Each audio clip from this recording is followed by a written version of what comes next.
Olá, nunca programou ou está vindo de outra linguagem de programação para fazer o curso de Dashboards com Shine? Esse vídeo é para você. Nesse primeiro momento, nós veremos quais são os tipos de dado que a linguagem de programação R possui. Vamos lá!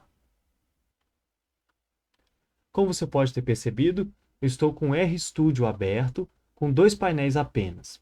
O painel do script, contendo esse script que se chama 01 tipos de dados, que está disponível no nosso repositório do GitHub, o link está aqui e também na descrição desse vídeo. Nosso objetivo aqui é conhecer os tipos de dados que o R pode trabalhar. Nós não vamos esgotar todos os tipos de dados, mas nos focaremos apenas naqueles que nos serão úteis durante a execução do curso, que geralmente são mais utilizados quando nós estamos trabalhando com ciências de dados. Perfeito. Vamos lá. Você vai perceber também ao longo do tempo que o meu cursor vai mover para cima e para baixo.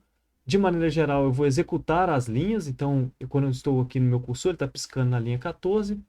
Eu posso apertar Run todas as vezes com o meu mouse, mas ao longo desse vídeo você vai perceber que eu vou usar o Ctrl Enter o tempo todo, que é uma tecla de atalho. Eu vou posicionar meu cursor na linha, apertar Ctrl Enter para executá-lo. Beleza. Dito isso, a primeira coisa que nós vamos fazer é conhecer o tipo numérico. Para isso, você pode pensar um pouquinho no que eu estou fazendo aqui. Estou assinalando para o objeto A o número 1. Então, vou fazer isso agora, eu vou apertar Ctrl Enter e esse tipo numérico apareceu aqui embaixo. Se eu apertar A, ele vai retornar o valor 1. Eu posso também, naturalmente, somar 1 mais 2, posso multiplicar. E, enfim, está funcionando. Esse é o primeiro tipo. Como que a gente pode investigar qual que é o tipo do objeto? A gente usa a função classe. Quando eu digito essa função classe, vai aparecer que ela é do tipo numérico, é o tipo de dado, o primeiro tipo de dado que nós estamos vendo nesse curso. Nós podemos também ter tipos de dados inteiros, quando em alguns momentos nós queremos apenas receber números inteiros. E no R, para você marcar o tipo de dado inteiro, você tem que colocar o número e apertar, digitar o L maiúsculo. Então, nesse caso, nós estamos atribuindo o objeto B ao inteiro 1L. Apertei Ctrl Enter e vamos dar uma olhadinha no tipo desse objeto. Ele falou que é um inteiro. Vimos então numérico inteiro. Vamos para o próximo. Existe uma forma também de armazenar os dados na nossa memória como um objeto, que são os dados de texto. Nós podemos trabalhar, e nós geralmente trabalhamos com dados de texto em nossas bases de dados. O que seria o texto? É basicamente um texto. Eu coloquei aqui um meu nome, por exemplo, Henrique precisa aprender R. Vou executar. E quando eu aperto caractere e Enter, aparece Henrique precisa aprender R. Repare que o texto precisa ser demarcado com aspas. Você pode usar aspas simples ou aspas duplas, mas eu recomendo, e não só eu, mas o estilo de redação de códigos em R recomenda que você sempre use aspas duplas para fazer os seus caracteres. Ou, para quem veio do Python, nós chamamos de strings, né?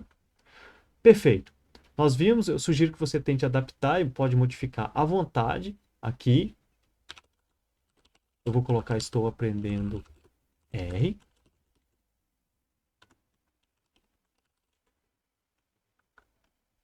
E o meu objeto acaba de mudar. Então, o caractere passa a virar estou aprendendo R. Toda vez que eu executar essa linha, esse valor aqui é atualizado com o valor que está aqui disponível, no caso nossa, na linha 20. Perfeito. Nós vimos numérico, inteiro, caractere, e agora nós vamos para o nosso quarto tipo de objeto. Ele se chama lógico, ele vai aceitar valores falsos ou verdadeiros. Então, falso ou verdadeiros. Se você tiver com preguiça, você pode escrever só T ou F maiúsculo. Repare que maiúsculos e minúsculos fazem diferença na linguagem R. Então, fique bastante atento aos tipos, à forma que você vai escrever. Isso faz diferença. Perfeito. Bem, nós já vimos o tipo lógico.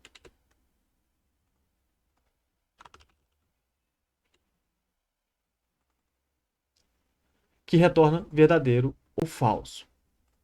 Bem, existem algumas funções que vão retornar esses valores. É por isso que a gente está falando desses tipos de dados. Exemplo. Vamos supor que eu já tenho um objeto marcado na minha memória, que é um caractere. Nós vimos, nós colocamos, criamos esse objeto. Agora eu quero saber qual que é o tipo dele. Eu posso usar a função, que nós já vimos há pouco, que é a função class. Ou nós podemos perguntar também, usando uma outra função que se chama is, no nosso caso, character. Quando eu digito essa função, ele vai retornar um valor lógico. Então, é sempre bom, para quem não conhece, para quem está acostumando com a linguagem de programação, sempre se perguntar qual dado que eu preciso inserir numa função e qual dado que essa função vai me retornar, qual tipo de dado, de objeto. Isso é um erro muito comum quando nós estamos escrevendo os nossos primeiros programas. A gente fica confuso, fala assim, mas eu estou pedindo para fazer o quê? Mas eu estou colocando um dado numérico, será que no final das contas o meu número ele está colocado como um caractere e não como um número e eu vou precisar converter? Então isso tudo acaba acontecendo bastante com quem está aprendendo a programar. Existe um outro tipo de objeto que se chama vetor e nele você pode alocar objetos do mesmo tipo.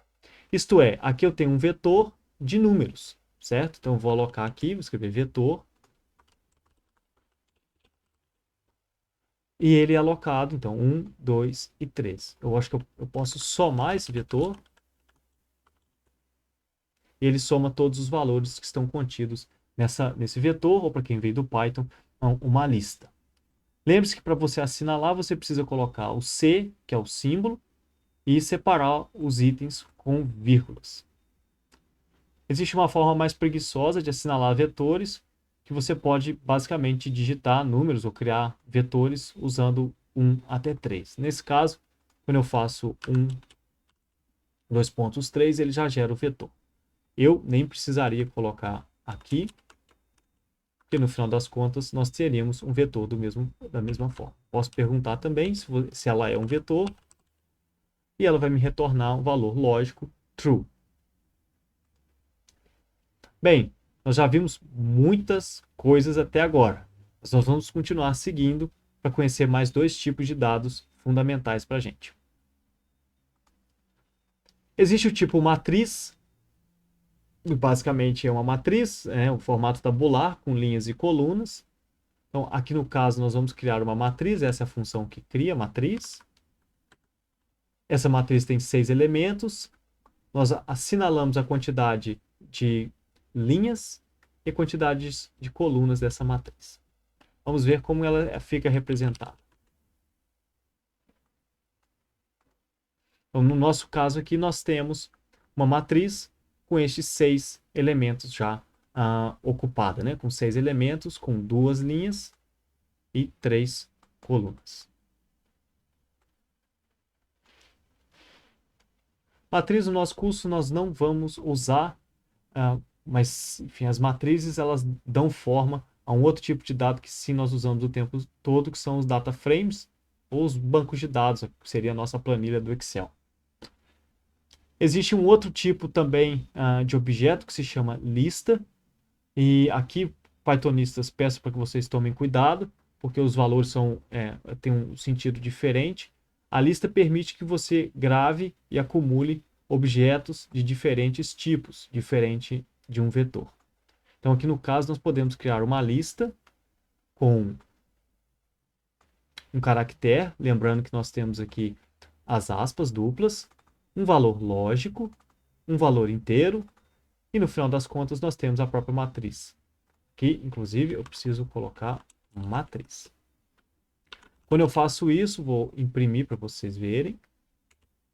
Nós temos uma lista com 4 objetos e esses 4 objetos são diferentes entre si. Estamos quase lá terminando esse vídeo. Nós temos mais um tipo que se chama fator.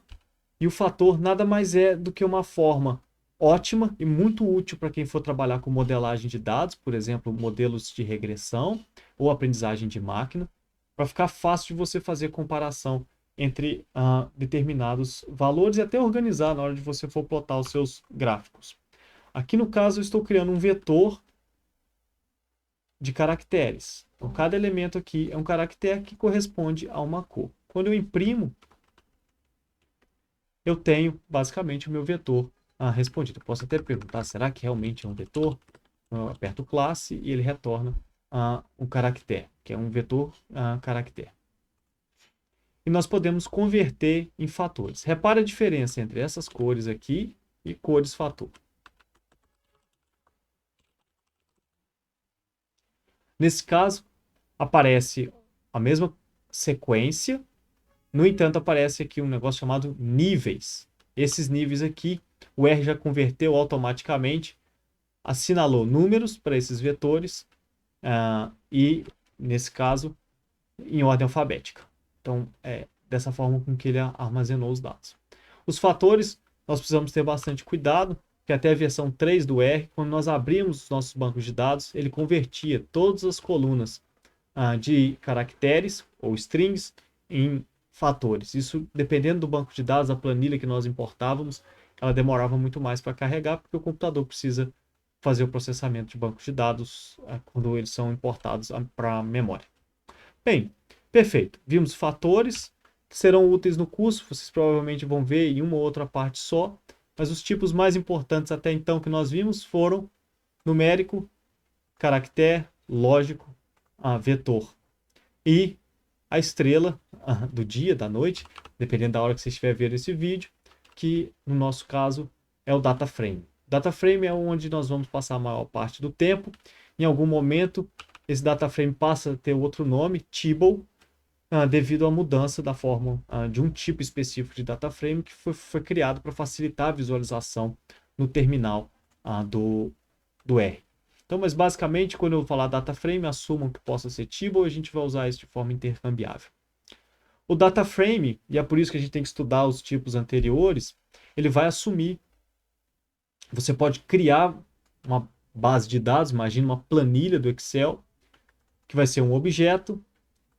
Nós usamos essa função data frame e para essa nós passamos uma quantidade de vetores. No nosso caso, nós estamos criando aqui 3 vetores, ou 3 variáveis, uma com nome, que são o nome dos outros tutores e professores desse curso, o cargo deles na ordem e o QI deles, que são extremamente inteligentes. Então, isso vai retornar, isso é uma função que retorna um vetor numérico. Quando eu passo e compilo esses dados, nós vamos ver que nós basicamente temos uma tabela do Excel. Cada coluna tem um nome, esse é um data frame, e aqui tem um valor diferente. Como que você pode verificar os tipos de dados? Você pode usar funções. Uma delas nós já vimos, que se chama class, e você coloca o objeto aqui dentro, por exemplo, Zeta Academy.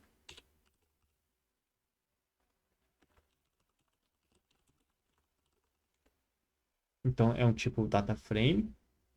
Ou você pode colocar is, ponto, o tipo. Então, pode ser, se você pergunta e ela vai retornar um booleano. É numérico? É inteiro? É caractere? É lógico? É matriz? E é data frame. Você pode usar esse tipo para poder verificar quais são os seus objetos, quais são os tipos de seus objetos.